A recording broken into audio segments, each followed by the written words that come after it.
There's no verse in this, bro. Oh yeah, no verse. No verse in Let's go see.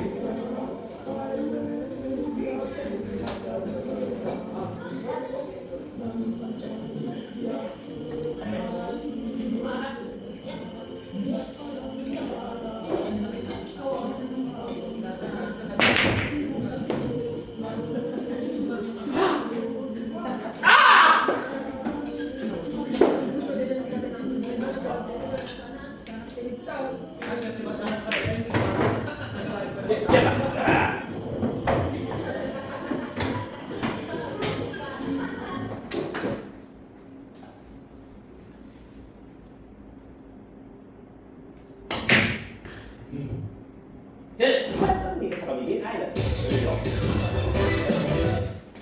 Welcome dito sa Camiguin Island.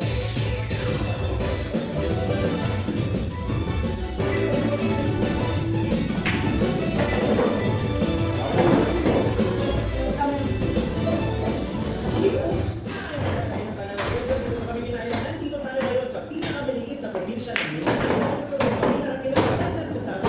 Ganun dito. Alam mo ba? Isa na natin sa mga lokasyon ang mga hipok-hipok na lumipad pumutok noong 1953. Pero hindi lang naman yan ang sadya natin dito. Dahil bukod sa mga magandang tanawin ay sinadya natin tawin ng dagat para maghanap ng mga seafood at para alamin na rin kung magkano nga ba ang presyon at kung sariwa din ba ang mga paninda pati na rin kung anong klaseng luto ang pinagmamalaki dito. Kaya tara, mamili na tayo dito sa tinaguriang Island Board of Fire ng Mindanao. Let's go! Tingnan niyo naman, napakaluwag dito. No? Parang kahit sa paibalan ng camera, kung makakakita ka papayak ng pamumuhay dito. Ang ganda ka ang preso. Wow! Ang maganda rin dito, wala talaga halos naman ang kalsada. Kadalasan, motor, nakita.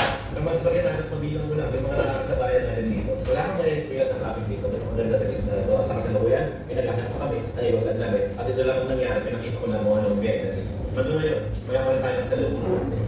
mo dito sa palengke nila ay makikita mo agad yung wet section. Meron lang siguro mga konting mga isda na naka-display dito siguro dahil sa oras na rin. Pero at least makikita agad natin medyo mura ang mga paninda sa lugar na to. Tapos meron din silang tarpaulin ng iba't ibang presyo. Para unang part pa lang bago kayo mamili, meron na kayong idea sa iba't ibang klase ng sipon at sa iba't ibang price ceiling nito. Kung saan namin itong presyo to, ngayon ako nakakita ng below 400. Siguro nakakita tayo dali sa Baranyake. Pero mukhang mas mababa ito. Meron silang hipot. Hello po, magandang araw po sir.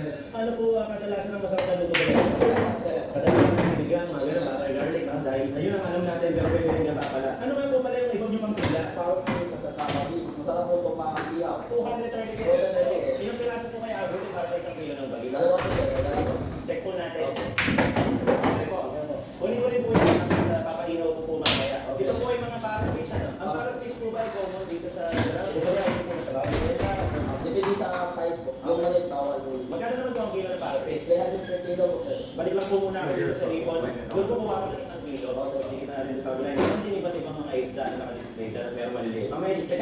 Correct! Alright. Magkano po yung dalawang kilo dito po? Yung total po, bayaran ko. 600 din sir. Ang galing mo ng lalagyan, no? Eco bag siya. At least Every Friday lang po sir. So every Friday wala, at least may maganda ng plastic eco bag. Okay. Mas maganda nga naman po yun, no, sir? So 630. 600 lang po sir. 610. Okay, ito po ang bayad.